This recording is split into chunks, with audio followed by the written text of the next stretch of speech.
Salam sejahtera Malaysia, denyut nadi suara rakyat bergema di channel ini. Terima kasih kerana bersama-sama dalam channel ini. Untuk mendapatkan berita terbaru setiap hari, sila tekan butang subscribe, like dan share. Malaysia kita punya, cintai Malaysia aku, kita jaga kita. Sila tekan butang subscribe, like dan Salam sejahtera Malaysia, denyut nadi suara rakyat bergema di channel ini. Najib Razak kalah di mahkamah dan bakal bankrupt bersama dengan anak dia.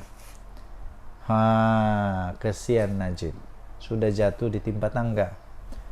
Sudah jatuh di timpa tangga. Apa boleh buat? Inilah kehidupan dia. Jadi mahkamah mengumumkan keputusan menolak permohonan Najib Razak dan anak untuk menangguhkan prosiding bankrupt. Kalau Najib bankrupt, anak dia bankrupt, dua-dua bankrupt, memang sudah punah segala harapan. Tidak ada lagi harapan. Jadi sebenarnya walaupun Najib Razak terlepas daripada mana-mana hukuman penjara kerana kes jenayah, pecah amanah, salah guna kuasa, pengubahan wang haram, tapi kalau dia kalah juga dalam kes kebankrapan ini, dia tetap tak ada apa-apa, tidak boleh bertanding, tidak boleh memegang jawatan, tidak boleh dan tidak boleh. Jadi sama juga kan. Mahkamah tolak permohonan Najib dan anak tangguh prosiding bankrupt. Sah, kalah lah ni. Sudah kalah di mahkamah. Mahkamah Tinggi pada hari ini telah menolak permohonan Datuk Seri Najib Tun Razak dan anak dia, iaitu Datuk Muhammad Nazifuddin, untuk menangguhkan prosiding kebankrapan terhadap mereka kerana dikatakan telah gagal untuk melunaskan tunggakan cukai masing-masing, iaitu 1.69 bilion ringgit Malaysia dan 37.6 juta. Bayangkan Najib mau bayar 1.69 bilion, mana dia mau cari itu? Mana dia mau cari? Perkara itu disahkan sendiri oleh peguam mereka, Muhammad Farhan Muhammad Syafi, ketika beliau ditemui oleh pemberita selepas prosiding yang berlangsung di dalam kamar. Permohonan hari ini adalah untuk menangguhkan prosiding kebankrapan bagi membolehkan pendengaran di Pesuruhjaya Khas Cukai Pendapatan berjalan dulu. Bagaimanapun, timbalan pendaftar iaitu Kamarul Aris Kamaluddin tidak membenarkan permohonan kami. Saya setuju, benda ni sudah cukup lama. Takkan ditunda lagi. Sampai bila mau selesai? Kalau rakyat Malaysia, rakyat biasa, adakah tunda begini? Kami akan mengemukakan rayuan, dia kata. Karena kata beliau sambil menambah bahawa setakat ini tiada pengisytiharan bankrupt dan hanya notis kebankrapan dikeluarkan kepada anak guamnya. Mau bankrupt lah itu. Kalau sudah ada notis, tidak lama sudahlah itu. Memang tidak lama sudahlah. Tapi harap-harap janganlah mufliskan. Kesian juga pada Najib kalau sudahlah dia masuk penjara, kena muflis lagi. Apalagi dia ada lepas tu, kesian. Memang sudah tiada. Okey. 16 Oktober 2023 yang lalu, Mahkamah Persekutuan telah memutuskan bahawa kedua-dua anak beranak itu perlu melunaskan cukai tertunggak selepas menolak rayuan untuk membatalkan keputusan Mahkamah Tinggi terhadap mereka. Najib dan anak lelakinya merayu terhadap keputusan Mahkamah Tinggi yang membenarkan permohonan daripada LSDN untuk memasukkan penghakiman terus. Maksudnya tidak ada terus, ada keputusan penghakiman terus dalam kes tunggakan cukai terhadap mereka. Penghakiman terus ini ialah apabila mahkamah memutuskan kes tertentu melalui hujahan tanpa mendengar keterangan daripada saksi dalam perbicaraan. Dua mahkamah tinggi telah membenarkan permohonan LSDN untuk memasukkan penghakiman terus bagi mendapatkan semula tunggakan cukai daripada Najib dan anak lelakinya bagi tempoh 2011 sampai 2017, maksudnya selama 6 tahun. Najib dan Muhammad Nazifuddin telah gagal dalam rayuan mereka di Mahkamah Rayuan pada September 2021 bagi mengenepikan penghakiman terus tersebut. Pada 10 Mei 2022, Mahkamah Persekutuan memberi kebenaran kepada mereka untuk meneruskan rayuan. Sekarang sudah kalah lagi, dah lama lagi bankrupt, habislah. Bayangkan 1,69 bilion. Benda tuh kalau boleh dapat semula oleh SDN, bayangkan boleh berapa banyak dia boleh buat untuk kemajuan negara. Dan dari Suara Rakyat bergema di channel ini. Bye bye. Salam sejahtera Malaysia. Denyut nadi Suara Rakyat bergema di channel ini. Ini Muhyiddin dan Hadi Awang perlu jawab. Sanusi pun perlu jawab. Semua orang di dalam Perikatan Nasional, pembangkang perlu jawab. Kalau memang betul, soalan dia begini. Kalau memang betul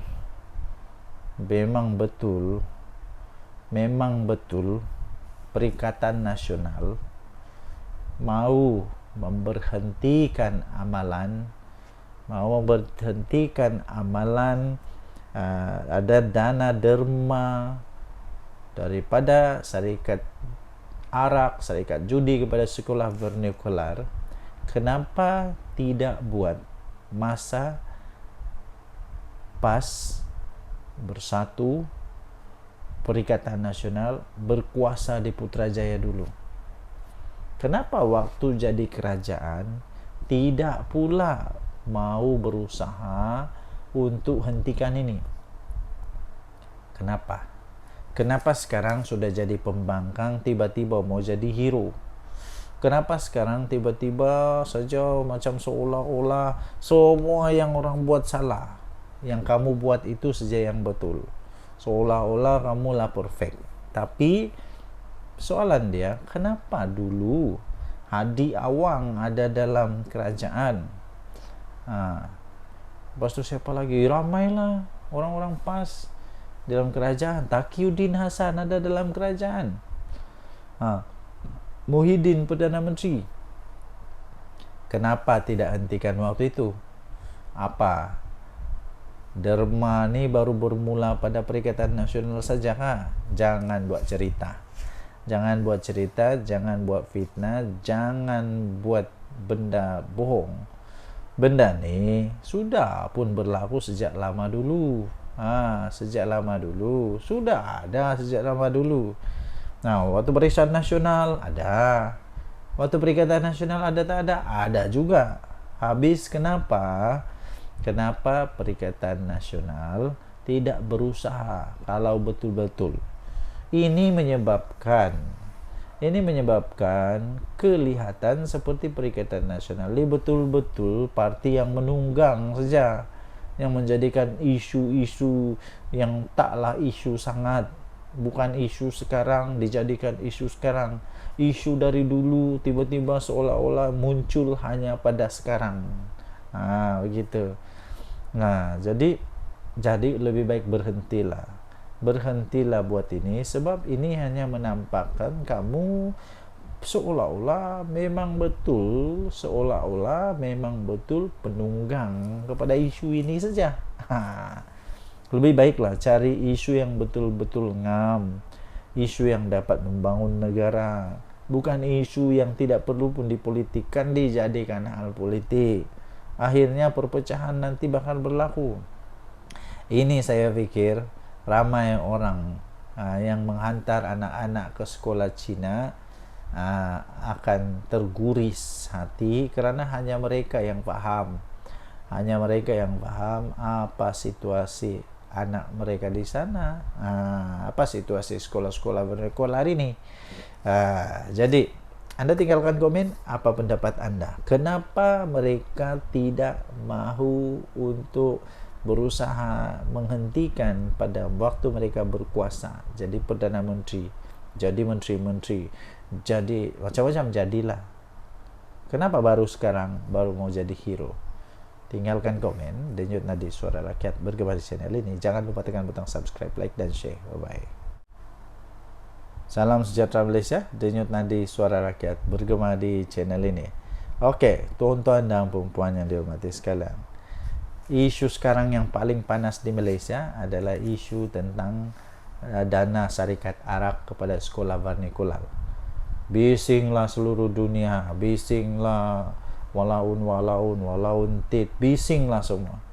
Tapi tahukah Anda, dana syarikat arak kepada sekolah vernikular ini sebenarnya diamalkan oleh kerajaan yang terdulu-dulu lagi pun, bukan daripada Pakatan Harapan. Jangan salah. Ini bukan berlaku pada Pakatan Harapan baru. Bukannya Datuk Seri Anwar Ibrahim DAP jadi kerajaan baru semua perkara ini ada, tak ada. Benda ni sudah ada sejak dari dulu lagi. Zaman Muhyiddin jadi Perdana Menteri ada. Zaman Hadi Awang di kerajaan ada. Zaman PAS dalam kerajaan ada. Jadi entah kenapa sekarang seolah-olah benda ni adalah benda yang dibawa dicipta oleh kerajaan Madani ini. Jangan, tak ada. Jangan pandai-pandai cipta fitnah. Naib Presiden UMNO Datuk Seri Muhammad Khalil Nordin menegaskan bahawa tiada yang tidak kena dengan tindakan sekolah vernakular menerima dana sumbangan syarikat minuman keras dan judi. Ini kerana katanya amalan itu sebenarnya sudah pun dilaksanakan sejak kerajaan terdahulu lagi, termasuk kerajaan yang diterajui oleh Barisan Nasional dan Perikatan Nasional. Inilah yang saya pelik nih. Bila waktu Perikatan Nasional semuanya tak ada dosa tau. Memang hebat betul. Seolah-olah memang perfect. Tapi waktu orang keluarlah ini haram lah apalah, semua benda keluar. Tapi zaman dia tak ada yang haram. Tegasnya, wang kerajaan yang diperolehi daripada hasil aktiviti perjudian dan arak tidak disumbangkan kepada masjid. Sebaliknya, ia akan disumbangkan kepada tokong dan sekolah vernakular. Jadi beliau berkata, soal syarikat arak, syarikat judi, menyumbang kepada sekolah vernakular ini sebenarnya itu sudah diamalkan daripada dulu lagi. Sebab kita berpendapat duit kerajaan hasil judi dan arak jangan kita guna untuk sumbang ke masjid. Jadi kita beri kepada ya tokong, kita beri kepada sekolah vernakular, dan itulah amalan yang diteruskan oleh kerajaan sekarang. Entah zaman Muhyiddin mungkin dia tidak buat kot. Cobalah tanya Muhyiddin, zaman dia ada buatkah benda tu? Beliau yang juga Menteri Pertahanan berkata demikian kepada media selepas merasmikan mesyuarat perwakilan UMNO bahagian Gombak di Kompleks Lincah Mahaguru Omardin KLMO di sini hari ini. Muhammad Khalil Nordin turut mempersoalkan tindakan pemimpin Perikatan Nasional yang mengkritik sumbangan dana syarikat minuman keras dan judi kepada sekolah vernakular, sedangkan ketika mereka berkuasa dahulu pun gabungan itu tidak berusaha pun untuk menghentikan amalan berkenaan. Waktu dalam kerajaan tiada pun usaha, sudah jadi pembangkang nak jadi hero. Memang agak pening kepala, masuk air otak mungkin. Beliau berkata sumbangan wang syarikat minuman keras dan judi kepada sekolah vernakular itu sudah diamalkan kerajaan dahulu.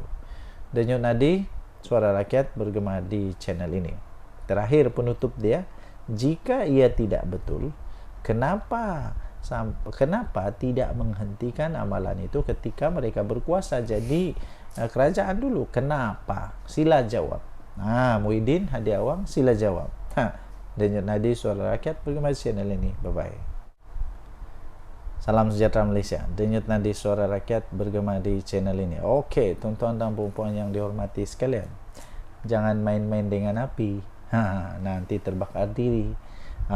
Jangan cuba-cuba nak jadi hero, nanti sendiri termakan dengan hero. Ramai orang mau jadi hero, cuba dedah ini, dedah itu, dedah dokumen. Tapi hati-hati bila mau dedahkan dokumen yang sulit. Hati-hati, nanti sendiri termakan diri. Nanti sendiri termakan dengan keinginan untuk mau jadi hero, tapi salah, melawan undang-undang. Ini tidak boleh dibiarkan. Jadi akhirnya Ketua Polis Kuala Lumpur memberikan penjelasan, peringatan. Dedah dokumen sulit kerajaan adalah kesalahan serius. Itu kata polis. Penahanan reman ahli Jawatan Kuasa Penerangan Bersatu, iaitu Badrul Hisham Syaharin, adalah proses biasa yang dilakukan berdasarkan keperluan siasatan. Jangan pula lepas ini kata kena tunggang lah, polis kena tunggang lah. Tidak, memang ini semua begini. Dulu pun salah seorang pemimpin Pakatan Harapan kena dalam kes ini. Siapa dia? Rafizi. Jadi kalau sekarang Cik Gubat kena, sebab itu biasa terjadi. Jangan pula Muhyiddin tiba-tiba merayan kata itu ini. Muhyiddin tahu sangat, dia tahu betul dengan undang-undang ni, dan saya terasa Cik Gubat pun tahu dengan undang-undang ni. Ketua Polis Kuala Lumpur Datuk Rusdi Muhammad Isa berkata, kesalahan disyaki dilakukan oleh Badrul Hisham atau dikenali sebagai Cik Gubat itu adalah satu perkara yang sangat serius di dalam mana? Di bawah Seksyen 8 Akta Rahsia Rasmi tahun 1972. Jadi dia kata ini proses biasa untuk menahan reman. Ada laporan, jadi kesalahan itu kita akan siasat, dia kata. Jadi kesalahan itu benarkan kita buat tangkapan dan ada keperluan kita akan tangkap, bergantung kepada siasatan, katanya. Jadi janganlah risau kalau tidak ada apa-apa salah, nak takut apa? Kalau memang buat salah, terimalah. Saya pikir Cik Gubat yang dipilih menjadi orang-orang besar di dalam Bersatu, dia bukannya bodoh kah, babal kah, tak palui kah, tidak. Dia bukan palui. Dia tahu konsekuensi bila dia keluarkan benda tu, bila dia kongsikan maklumat tu. Dia tahu kalau itu rahsia kerajaan kah, bukan rahsia kerajaan kah. Jadi sekarang kalau mau jadi hero, teruskanlah jadi hero, tapi jadilah hero yang bijak. Jangan jadi hero yang bodoh pula. Berdasarkan Seksyen 8 Akta Rahsia Kerajaan, kesalahan itu sangat berat. Membabitkan dokumen kerajaan, walaupun cuma salinan, kita nak tengok siapa yang ada dokumen hak milik kerajaan itu. Sebab dia, Cik Gubat, tidak bekerja di situ. Ini yang bikin pening nih. Cik Gubat tidak kerja di situ, tapi dia ada itu dokumen. Jadi dari mana dia dapat, macam mana dia boleh dapat? Ini memang mengejutkan. Beliau berkata demikian pada majlis serah terima tugas Ketua Polis Daerah Dang Wangi di Ibu Pejabat Polis IPD Dang Wangi. Okey, jadi anda boleh layari seterusnya di dalam Harian Metro, hmetro.com.my untuk berita ini. Deda dokumen sulit kerajaan adalah kesalahan serius, kata polis. Kita jumpa lagi. Bye. Salam sejahtera Malaysia, Denyut Nadi Suara Rakyat terus bergema di channel ini terbaru, tuan-tuan dan puan-puan. Adakah Datuk Seri Anwar Ibrahim akan bertahan menjadi Perdana Menteri paling lama atau tidak? Mungkin tidak kesampaian. Tapi Datuk Seri Anwar Ibrahim, saya fikir dia bukan gila untuk nak jadi Perdana Menteri lah. Tidak. Yang penting memang dia mau selamatkan negara Malaysia. Okey. Hadkan tempoh perkhidmatan Perdana Menteri tidak lebih daripada 10 tahun. Itu perlu dibahaskan di Parlimen. Itu daripada Menteri di Jabatan Perdana Menteri, Undang-Undang dan Informasi. Satu sidang khas Parlimen perlu diadakan di bawah Peraturan 11/3 Peraturan Dewan Rakyat dan Dewan Negara untuk membahaskan pengehadan tempoh perkhidmatan untuk Perdana Menteri yang tidak melebihi daripada 10 tahun sekiranya cadangan itu mau dilaksanakan. Menteri Jabatan Perdana Menteri, Undang-Undang dan Reformasi Institusi, iaitu Datuk Seri Azalina Osman Said berkata, peruntukan undang-undang berkenaan perlu untuk dibahaskan sekiranya cadangan itu mau dilaksanakan. Okey. Menteri Jabatan Perdana Menteri itu iaitu Datuk Seri Azalina Osman Said berkata peruntukan berkenaan perlu dibahaskan untuk memandangkan pindaan itu merupakan perkara yang memerlukan perbahasan mendalam dan keputusan daripada Jemaah Menteri. Okey. Jadi pada pendapat Anda, tuan-tuan dan puan yang dihormati sekalian, perlukah seorang Perdana Menteri, Datuk Seri Anwar Ibrahim kah selepas ini dan seterusnya untuk dihadkan kepada tidak melebihi 10 tahun sahaja? Pada pendapat saya, ada kebaikan dan ada keburukannya. Kebaikannya ialah dapat lama dia untuk merancang strategi membangun negara. Tapi keburukannya ialah dia boleh jadi pula kuku besi. Dia boleh jadi pula terlampau banyak betul dia buat sampai orang lain tidak boleh buat apa-apa. Jadi kita boleh nampak lah. Kita boleh nampak apa yang terjadi kepada Tun Mahathir. Dia jadi Perdana Menteri paling lama paling lama. Kemudian Datuk Seri Anwar Ibrahim ganti setelah sepatutnya Datuk Seri Anwar Ibrahim patut ganti dia, tapi pun tidak ganti-ganti. Jadi perlukah?